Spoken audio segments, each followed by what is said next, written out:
Good morning, everyone, and welcome to the annual general meeting of the Association of New Brunswick Licensed Practical Nurses. My name is Kathy Arsenault. I'm the practice consultant for the Association of New Brunswick Licensed Practical Nurses, and I'll be co-hosting today's meeting. Today's meeting is being recorded, and it will be shared to our website for those who are unable to attend. For this virtual meeting, we acknowledge that we are on the traditional territories of the Wabanaki people on which our office sits. The Wabanaki includes Mi'kmaq, Wolastoqey, Passamaquoddy, Abenaki, and Penobscot.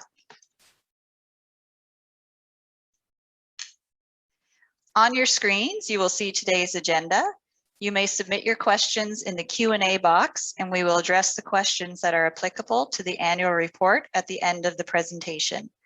Questions will be visible to the speakers only and not to the attendees. Please add your email to your question, as if we run out of time, we can follow up with you directly to answer your question later. We ask that you please keep your comments and questions professional, and questions must be about the ANBLPN annual report.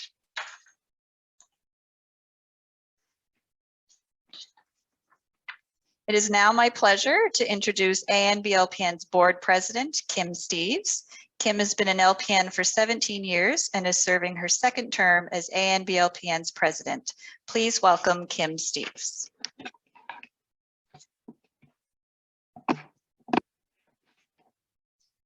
Good morning, bonjour everyone.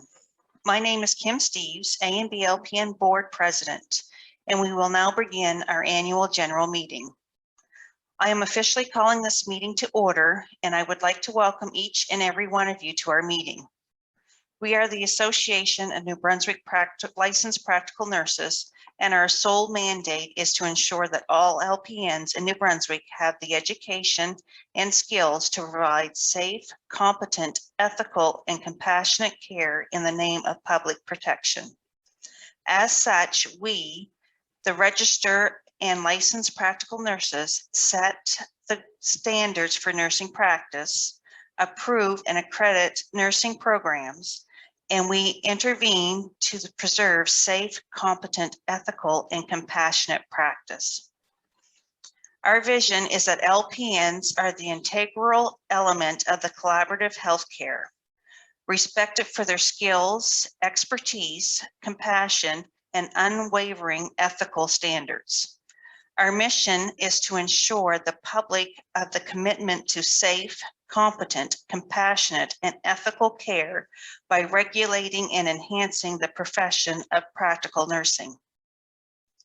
Our values include respect through creating and nurturing a culture of equity, inclusiveness, and diversity. Integrity, being honest, fair, consistent, reliable, and objective in our actions. Collaboration, engaging LPNs and other stakeholders in a cooperative spirit to build and maintain strong professional and public relationships. Quality, promoting excellence in professional nursing regulation.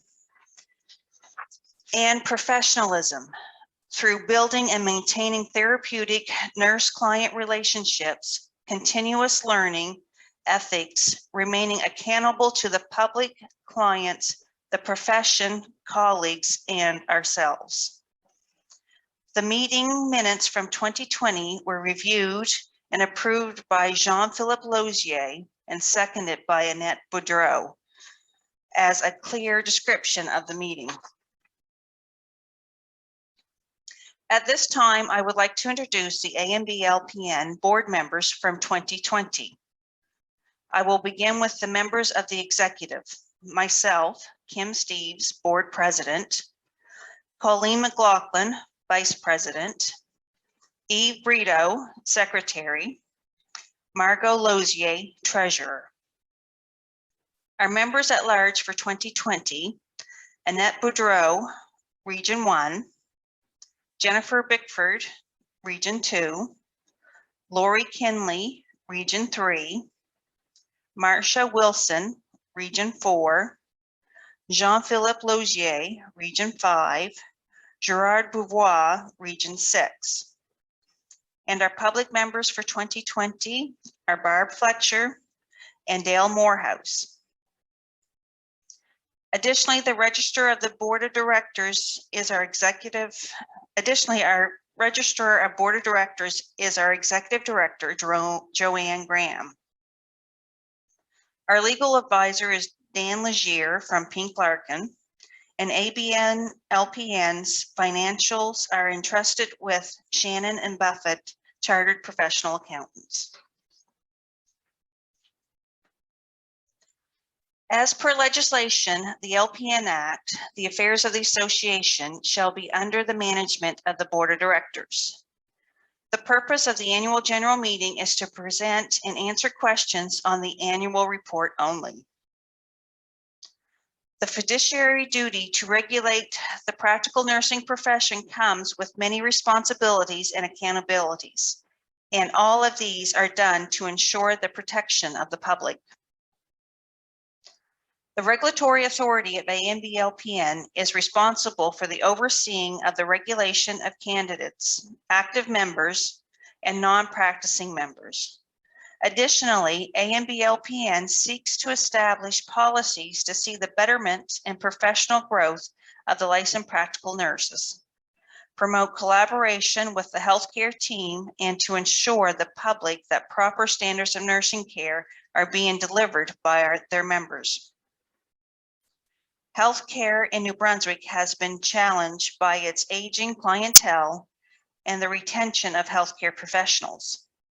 In order to fulfill growth in terms of public safety, membership, and public protection, ANBLPN must also continue to grow as a regulatory authority.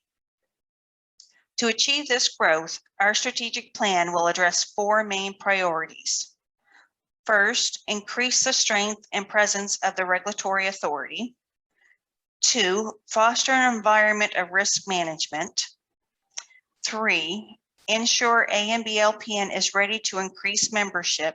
And 4th, continuously clarify our mandate for membership, stakeholders, and the public. Further details regarding ANBLPN's strategic plan can be found in the 2020 annual report located on our website.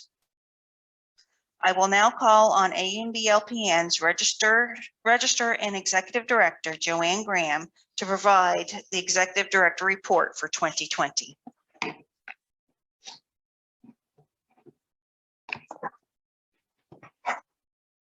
Good morning, bonjour. Thank you everyone for joining us today for the 2020 annual general meeting. As we know, the year 2020 was dominated by the COVID-19 global pandemic and will be a part of history that your grandchildren will learn about in school one day. Though they will learn about vaccinations, social distancing, and friends and families being separated, they will also learn about those who stepped up during the pandemic. LPNs have played an integral role during the pandemic, and years from now, you will be able to say with pride that you were one of those people. ANBLPN has been proud of how many LPNs have met the challenges that COVID-19 brought with it as frontline healthcare providers. We want to take this moment to thank all our members for their devotion and dedication to the public. The staff of ANBLPN and the Board of Directors continue to express pride and gratitude on how you continue to rise to the challenge and provide your clients with safe, competent, compassionate, and ethical care when they need it the most. For this, we want to thank you for everything you do each and every day. ANBLPN responded to the COVID-19 crisis in various ways. In collaboration with the Department of Health and Public Health, we spent much of 2020 preparing the immunization learning module to ensure our members could achieve this advanced competency virtually and provide our province with the ability to get vaccinated more quickly. ANBLPN also instituted an emergency response plan to ensure that regulatory activities could continue. We followed all the directives of public health and WorkSafe New Brunswick, where staff work from home, as well as having to close the office to the public for a period of time without any interruptions to services. We also allowed LPNs to come out of retirement by instituting temporary COVID-19 licenses, which enabled them to help with the global pandemic. Additionally, we collaborated with our national partners to ensure that if there was a greater need in one jurisdiction, that there would be an easy and seamless process that allowed LPNs to transfer to another jurisdiction in need temporarily. AMB-LPN worked collaboratively with provincial and national stakeholders by attending several virtual meetings throughout the year. We also worked with the various educational facilities to ensure our future PN graduates would be able to complete their programs on time. In terms of our statistics, we do have a lot of positives to share. In 2020, we welcomed 240 successful new PN graduates, as well as 8 internationally educated nurses. We had 95 PN transfers into New Brunswick and 81 transfers out of New Brunswick. We are also sharing our numbers on the average age of our membership, with the majority of our membership being in the 21 to 30 year age group, followed closely by the 31 to 40 year age group. Our smallest age group being the 71 plus years with 11 members, and the 20 and below age group with 55 members. In 2020, our membership stats show the following: 3,723 active LPNs, 259 non-practicing LPNs. These numbers reflect a 0.5% growth in registration, and we are predicting an even larger percentage of growth for 2021, based on the numbers we are seeing now in terms of registrations and transfers. This brings our total number of registrants for 2020 to 3,982. This reflects both active and non-practicing registered members. In 2020, we instituted a much needed new and improved database for our registration process. This new database now provides us with more accurate statistics for internal use as well as for provincial and national requests. The database also serves to increase the independence of our members by providing you with more flexibility to manage your personal information, as each LPN now has their own personal AMB-LPN account that they can access anytime to make changes to their contact information, make payments, or to reinstate their license. The database has also greatly increased our administrative efficiency due to the increased independence that members now have to access their own accounts and manage their personal information. Though we acknowledge that when we first introduced the new database, some members found it quite challenging, but for 2022, the registration process has been much more user-friendly, and many members have commented on how much better and easier it was this year.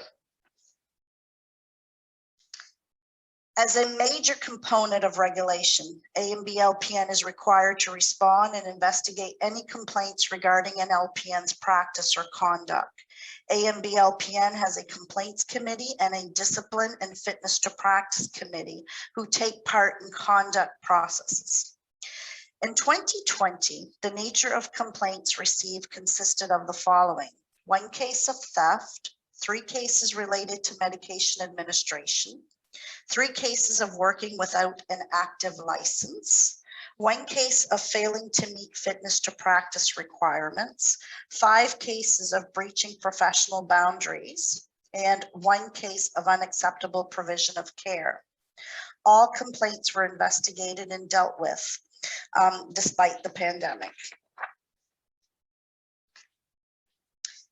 As per the LPN Standards of Practice and Code of Ethics, LPNs are required to engage in continuous learning and to maintain competencies in their practice. Participation in the Continuing Competence Program is an annual regulatory requirement for all actively practicing LPNs. Each year, we conduct a random audit of participation in CCP as a component of public protection. This audit is completed by a CCP committee and made up of active LPNs in New Brunswick. Education and support was provided to members throughout the pandemic virtually, and resources have been available and updated on our website as required.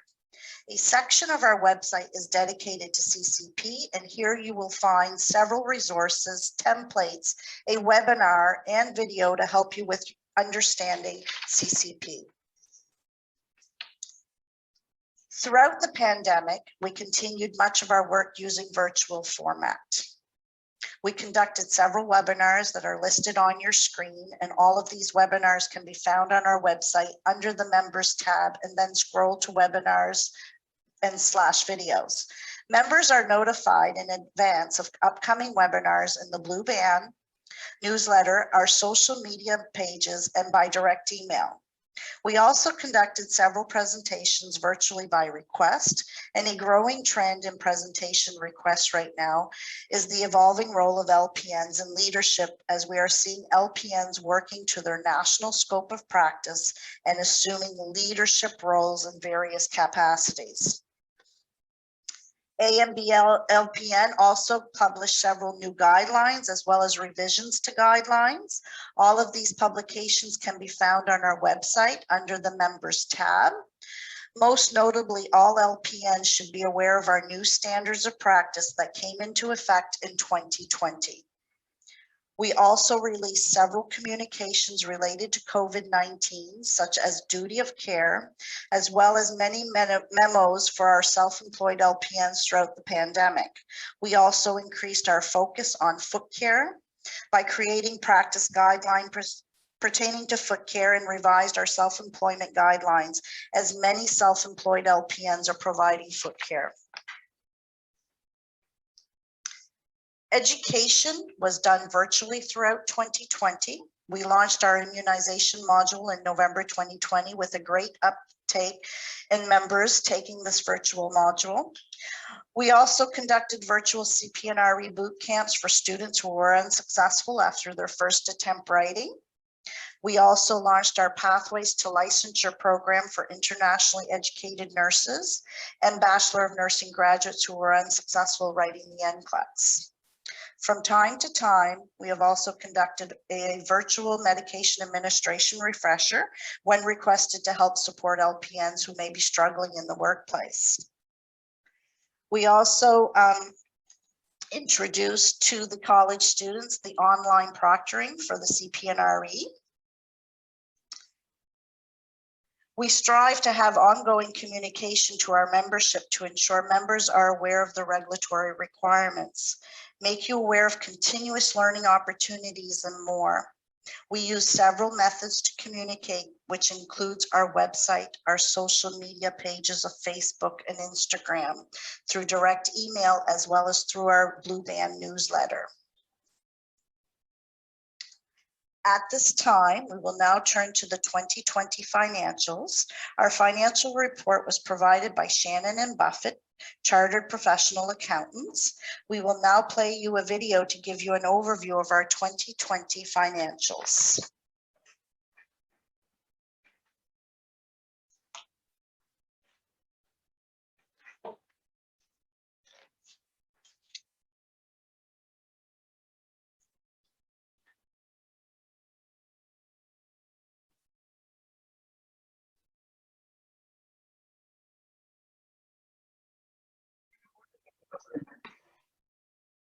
Hello, everybody. I'm Sean Williams. I am the accountant and bookkeeper here at the association. I'm going to go through the December 2020 financial statements with you. If you have any questions that I haven't touched on, you can reach out to Joanne, and she has my email and my cell. If you have any questions, feel free to reach out. I'm going to go through this at a very high level, kind of touch on some points that I think people may have questions about. And again, if you have any other questions, reach out. So if you have the financial statements in front of you, I'm going to go right to page 1 to 2, which is the auditor's report. Basically, long story short, clean audit, no issues with the audit at all. So I'll skip right through that. So we'll start on page 3, which is the balance sheet. So that's basically what cash we have, investments we have, what's owed to us, and also what we owe to other people. So starting right at the top, cash and cash equivalents, just over 2 million. That includes 1.5 million in the bank, and then about 560,000 of savings. Accounts receivable is very small. Prepaid expenses were up a bit this year. That's because we had some expenses for the AGM that was canceled or done virtually, and we're holding those expenses over until next year, basically. And insurance is a big part of that prepaid as well, around 20,000 or so. Down to investments, there's 1.3 million there. Those are all GICs. Capital assets, that has gone up a bit this year.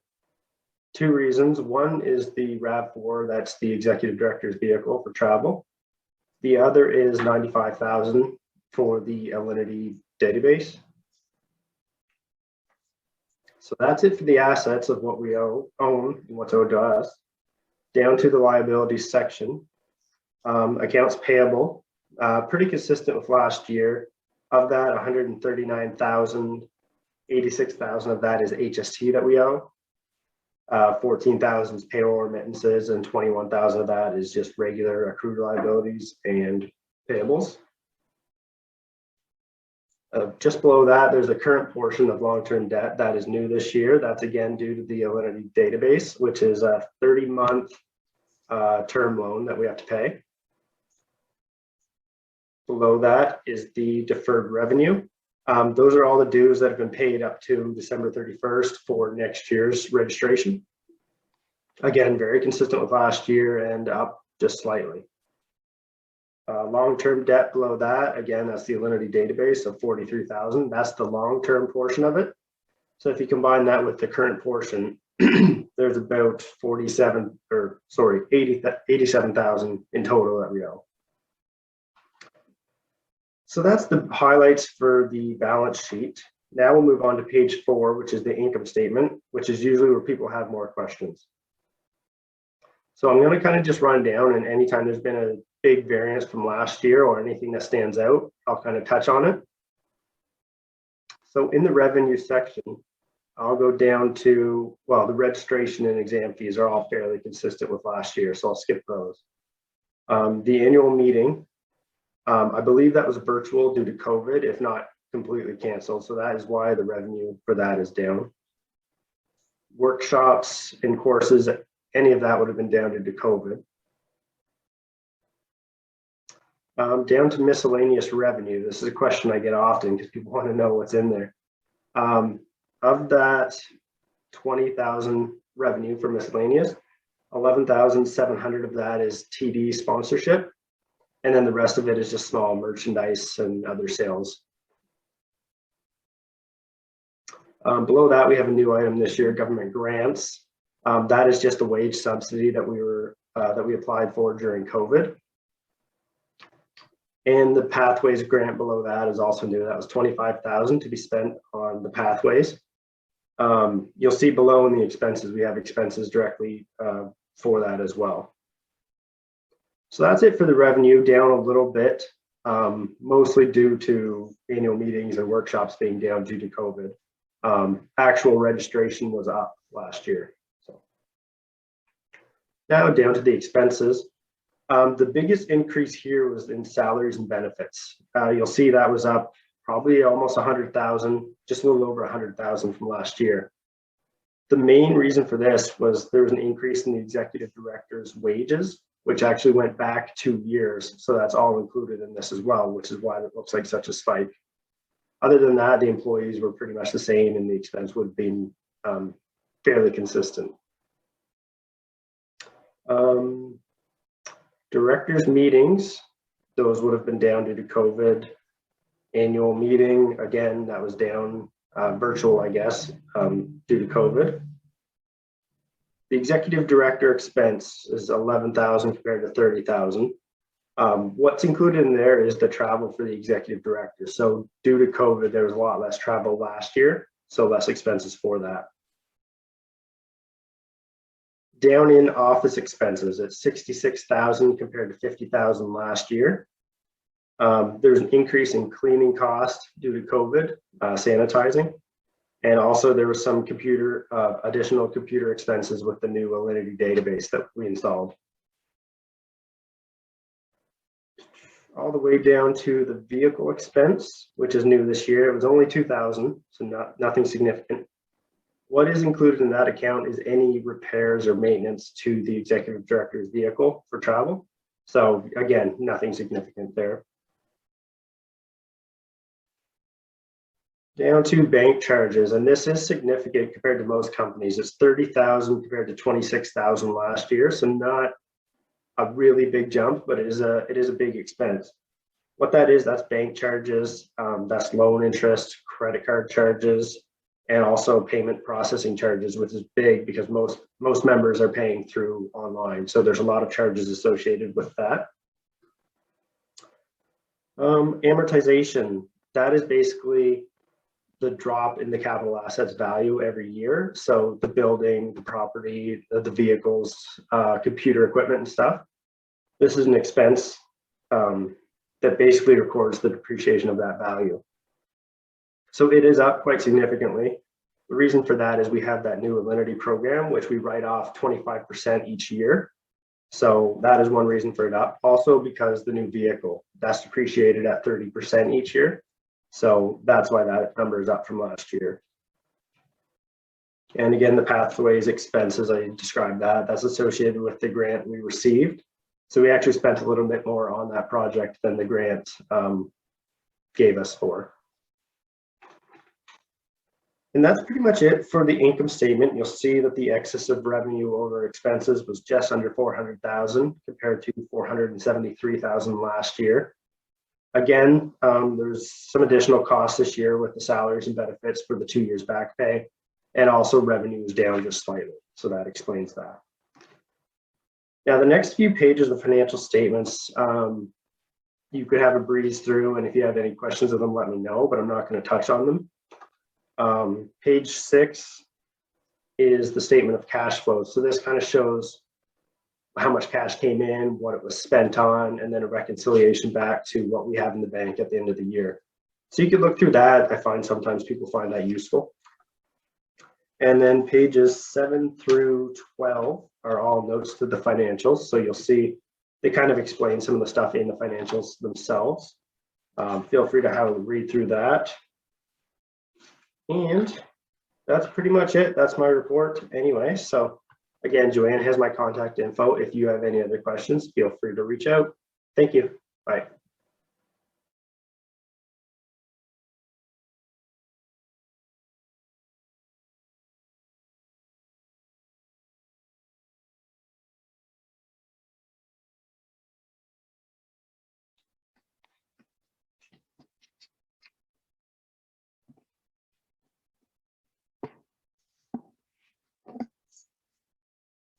As we wrap up today's annual general meeting, I would like to announce our new board members going into 2021. Lori Kinley is stepping into the role of secretary, having been our past Region 3 member at large. She will be replacing outgoing secretary Eve Boudreau. Natasha Laundrie is stepping into the role of member at large for Region 1, replacing outgoing member at large Annette Boudreau. Don Polchis will assume the role of member at large for Region 3, replacing Lori Kinley, who is now our secretary. And Luisha Matoya will be our new public member, replacing Dale Morehouse. We would like to thank our outgoing board directors for the time and dedication they provided while serving on the ANBLPN Board of Directors. We will now need a motion to accept the 2020 annual report. If a member could please take a motion by typing into the Q&A box now.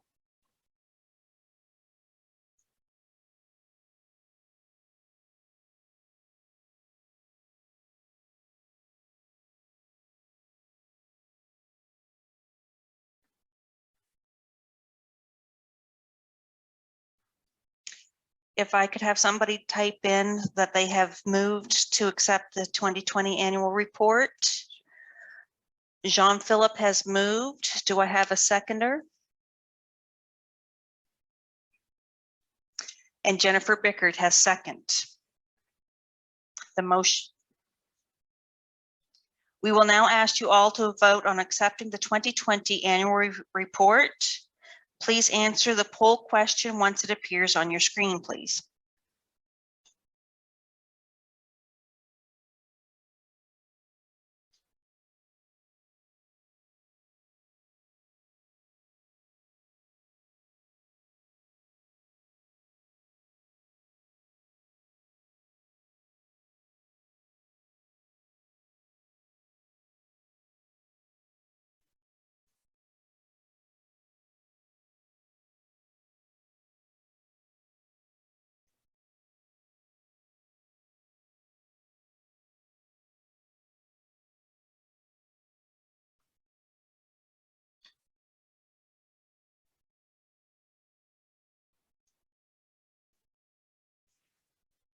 The motion has been carried. I declare that the 56th annual general meeting has been adjourned. We will now move into the Q&A. If you have any questions, please type them into the Q&A box located on your screen, and we will respond to questions pertaining to the annual report. If we did not get your question today, please provide an email address so that we may respond to you directly through email. Thank you all for attending.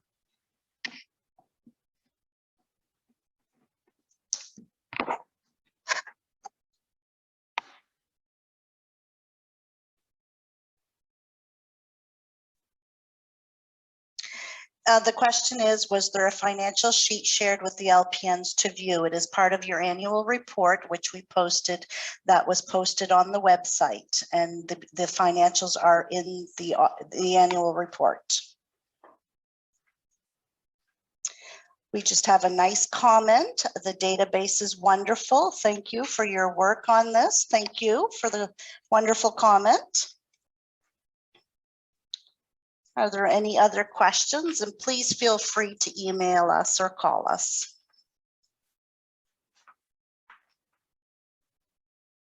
Not seeing any other questions. We'll just wait a few more minutes to see if there are any other.